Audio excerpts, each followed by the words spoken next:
Y&R Spoilers reveal that Nick may be drawn into the war with Dumas. Can Nick be the one to replace Victor?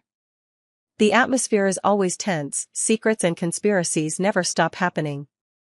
Phyllis Summers, a woman with a strong and ambitious nature, always knows how to make people pay attention to her. However, this time, she encounters a dilemma when she receives an invitation from Aristotle Dumas, a mysterious billionaire who has great influence on the upper class of Genoa City.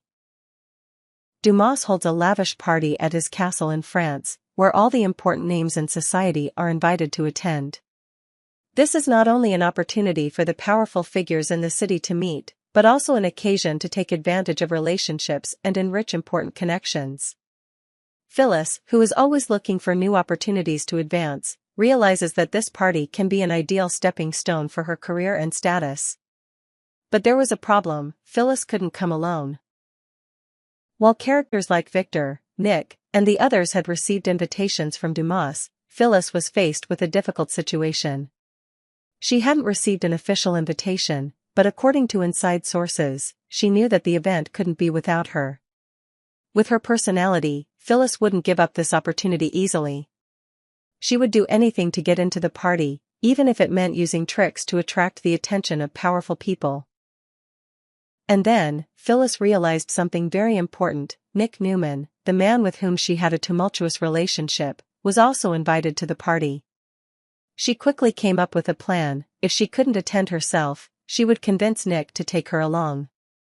Phyllis knows how to make people feel like they belong, and she's sure that with her charm, she'll make it impossible for Nick to say no.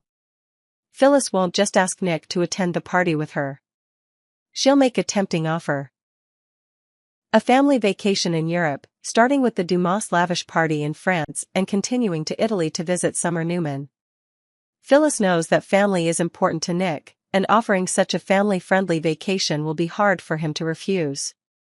With her confidence and persuasiveness, Phyllis will not only make Nick rethink their relationship, but also make him feel that attending the party with her is an opportunity not to be missed. She would subtly suggest that this was a chance for them to reconnect, a chance to rebuild their old friendships. However, Phyllis's attempt to draw Nick into this game was not an easy one. Although their feelings for each other might not have died down completely, past breakups and family tensions still left Nick confused. He could not fully trust Phyllis, and whether he had feelings or not, he was always wary of her ulterior motives. Meanwhile, Aristotle Dumas, the man who had organized the party, was still a big mystery. He was a powerful and mysterious man who could easily change the political and business landscape in this city. Dumas was not only a smart businessman, but also a man with extensive connections to many other noble families. Inviting Phyllis to the party could be part of his plan, or it could simply be a way to test her interest in the powerful. Phyllis will not easily expose herself in this game. She understands that once she enters the game of power, there is no room for weakness or impatience. The events in this story are not just about who goes to the party and who gets left behind. It is also a story of competition, betrayal, and irreversible decisions. Phyllis will face many difficult choices, and those choices will affect her relationship with Nick, as well as her relationships with the upper class. But with her determination and intelligence, she will find a way to make things work in her favor, despite the obstacles she faces. So, can Phyllis get Nick to attend Dumas' party with her? Will secrets from the past be revealed in this encounter? And will their relationship be repaired, or will it continue to be tormented by irreparable damage? All these questions will only be answered when they enter the world of Aristotle Dumas and face intrigue and intense power plays. The story of Phyllis Summers and Nick Newman has only just begun, and what happens next could change not only their lives, but the entire city of Genoa. The story in Genoa City continues to be captivating, full of tension, struggle, and complex relationships. With each new twist, characters like Billy and Sally are faced with important decisions that can change their destiny. In this sequel, the appearance of Aristotle Dumas, a mysterious figure with extensive connections and potential danger, makes Billy consider the next step in his career and personal life. Billy Abbott, founder of Abbott Communications, is not afraid to take risks when faced with great challenges. With a passion and a desire to win, he always tries to exploit every opportunity to expand his empire. However, this time, the danger coming from Aristotle Dumas, a powerful billionaire living in Nice, France, makes Billy stop and think. Dumas is a character not to be underestimated, and Billy knows that anyone who gets close to him will pay a heavy price. However, when an invitation to Dumas's party arrives, Billy can't refuse the opportunity. Sally Spectra, Billy's co-worker and romantic partner, immediately senses the danger in getting involved with Dumas. She's not blind to warn Billy. Sally and Billy's relationship is not just professional, it's emotional, and Sally is very concerned about Billy's safety. She knows that Dumas is not an easy person to deal with, and anyone who tries to challenge him will face dire consequences.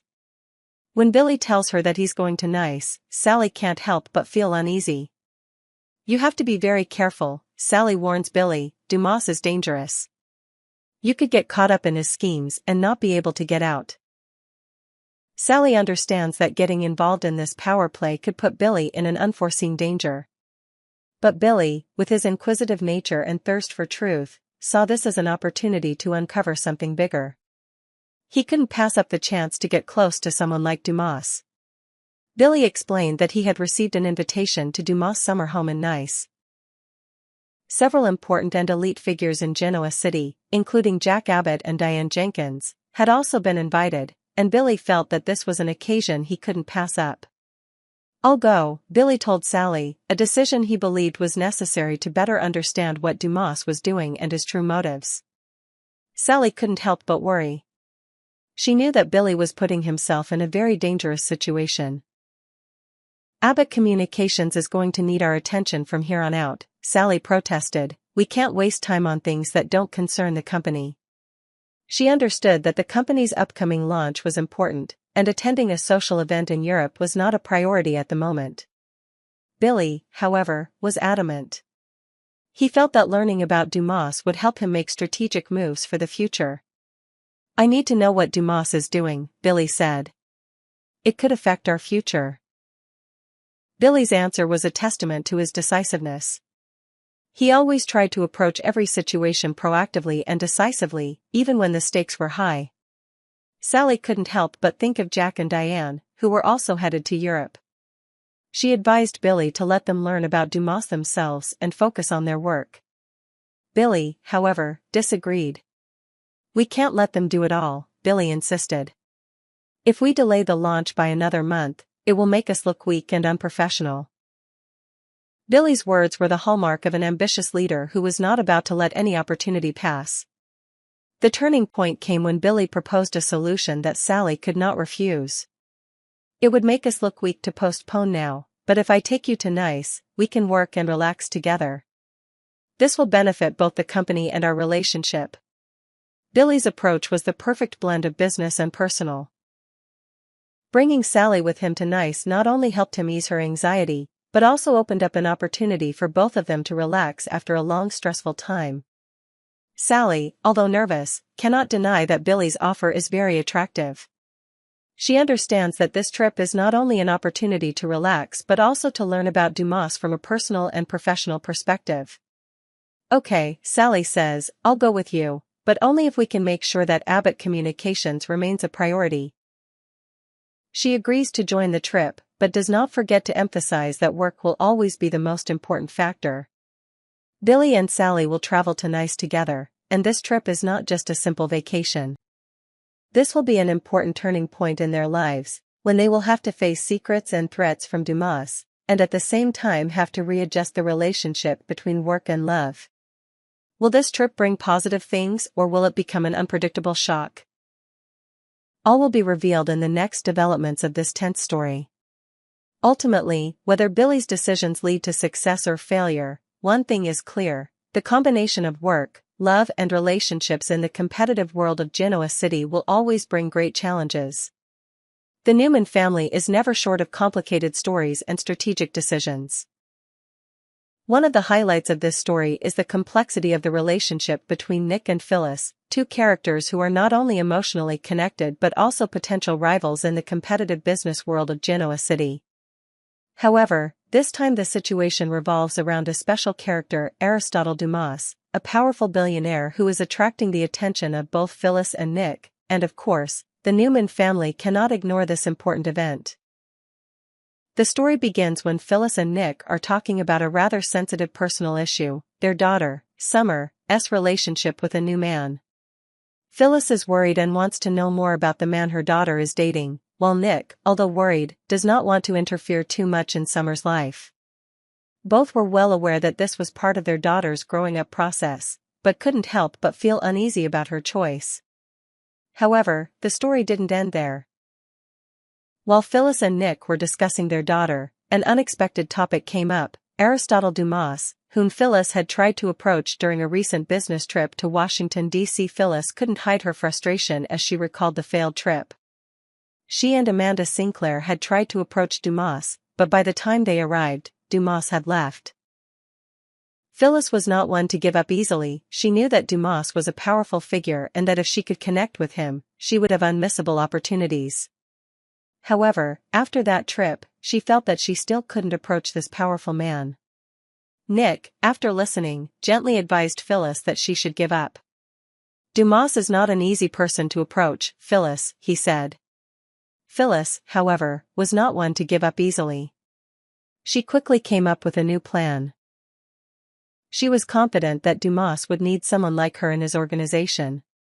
"Perhaps he can find a place for me in his organization," Phyllis said, her eyes flashing with determination.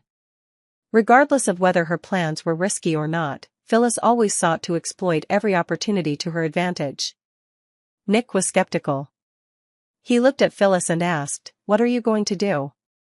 "He's not someone you can easily approach." Phyllis just smiled and replied, "I'm not ready to tell you the details right now." She always had bold ideas, but she also knew how to keep part of her plan to herself, so that when everything was ready, she could act. Nick then shared with Phyllis that Dumas had been sniffing around Chancellor, which made Phyllis even more nervous. "Why Chancellor?" "After all, it's a private company," Phyllis asked, confused. Nick explained that Dumas might be looking to infiltrate large companies to expand his influence and power. "Dumas seems devious," Nick said, his eyes serious. "Stay away from him, okay?" However, Phyllis couldn't stop thinking about the opportunities Dumas could bring. She thought for a moment and then said, "Why don't I hitchhike to France on a jet?" Phyllis's question was not simply a suggestion, but a way for her to approach Dumas in a more daring, out-of-the-box way. She understood that Dumas was an important person and that those who could get close to him would have a great chance to change the situation. Nick didn't have time to reply, because he received an important call. Before Phyllis could continue, Nick announced that he had invited Sharon Newman to join him in Nice. This was a move that surprised and displeased Phyllis. She knew that Sharon could be a rival in her eyes, and Nick's choice of Sharon over her only made her more upset. "So you're going with Sharon," Phyllis said, her tone filled with displeasure. "What about me?" she wondered. Nick went outside to take the call, and Phyllis, ever the unyielding type, immediately thought of a way to get her chance again. She picked up the phone and texted Amanda Sinclair, "Just heard about the Nice party. Put me on the guest list." She knew that Amanda had a good relationship with Dumas and could help her get close to him again. However, will Amanda come to her aid again, or will Phyllis have to face the upcoming challenges alone? Everything remains a mystery. This story not only reflects the complicated relationships in the Newman family but also Phyllis's struggle to find new opportunities in a world full of power and influence. Dumas, a mysterious and dangerous figure, is not only Phyllis's target, but also a factor that can change the situation for many people. What will Phyllis do to approach him and achieve her goal? Can she overcome all barriers and become part of Dumas' organization, or will everything be just a dangerous game? The story in Genoa City is getting more and more tense, with the emergence of secrets and hidden threats. Phyllis and Nick, although two characters with a complicated relationship, are constantly intertwined in personal and emotional strategies. And now, with Aristotle Dumas appearing as a key player in the story, things become more complicated and dramatic. After Phyllis texts Amanda Sinclair to ask for an invitation to the party in Nice, she feels a surge of urgency. She knows that Amanda is the only person who can help her enter Dumas' world. But she also knows that, whether Amanda agrees to help or not, she will have to carefully calculate every next step. Dumas, with his power and mystery, is someone Phyllis cannot just stand by and watch. Not only was it a chance for her to expand her influence in high society, but it was also a chance for her to confront potential enemies in the business world. Dumas' connections could open the door Phyllis was looking for, a door to power and wealth. Nick, though seemingly worried about the risks of approaching Dumas, could not help but see that this was an opportunity not to be missed. Despite his efforts to warn Phyllis, Nick could not dissuade her from her determination. As he prepared for the trip to Nice, with Sharon in tow, Phyllis could not help but feel a strange jealousy. She knew that Sharon's participation in this trip was an unpleasant move, since Sharon and Nick had always had a close relationship, something Phyllis could never forget. Phyllis always seemed to have a backup plan for every situation. She couldn't let Nick and Sharon enjoy this opportunity without her. If Nick is going to go with Sharon, then I'm not going to sit idly by, Phyllis told herself. And then an idea flashed through her mind, a bold plan that she was determined to execute. She contacted Amanda immediately, emphasizing the importance of attending Dumas's party. I need to be there, Amanda, she said, her voice sharp and determined. Dumas won't know what I'm doing, but I know what I need. And I won't let anyone stand in my way. Amanda, while understanding Phyllis's penchant for risk-taking, couldn't deny her wisdom and talent. Amanda had been Phyllis's partner in several power struggles before, and she knew Phyllis wasn't one to give up easily. However, Amanda was also wary of Dumas's dangers and did not want to be drawn into the dangerous games Phyllis might play. Phyllis, I'm not sure this is a good idea, Amanda warned. Dumas is not an easy person to play with. But Phyllis paid no attention to those warnings. She understood that to win this power game, she would need to make bold moves.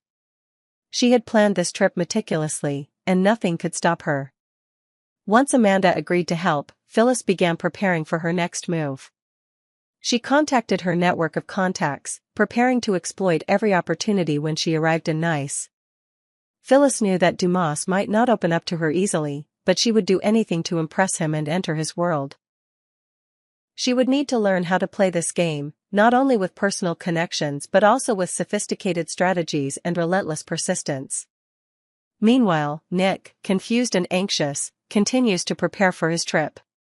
He cannot deny that Dumas is an important figure and not to be underestimated. But when he thinks about Sharon, an uneasy feeling arises in his heart. He cannot help but wonder if this trip will change their relationship. Although he invited Sharon, he cannot deny that Phyllis will always be special in his life. After all, their complicated relationship has always existed under the surface, and this trip will be an opportunity for him to face his unresolved feelings. As Phyllis and Nick prepare to enter Dumas' world, tensions grow. Every step could lead to a major decision that could change the course of not only their work but also their personal relationships. Phyllis and Nick both know, though they may not want to admit it, that they will face each other and unforeseen challenges on this journey. And Dumas, the powerful man in waiting, will play a key role in deciding who gains control, who emerges victorious, and who gets caught up in risky intrigue. Can Phyllis turn things around in her favor and find her place in Dumas' world? Or will this battle spiral out of control for both her and Nick, leaving them both facing unforeseen consequences? These questions can only be answered when they arrive in Nice and enter this dramatic power play. The story of Phyllis, Nick, and Dumas has only just begun, and the next episode will open a new chapter full of surprises and tension.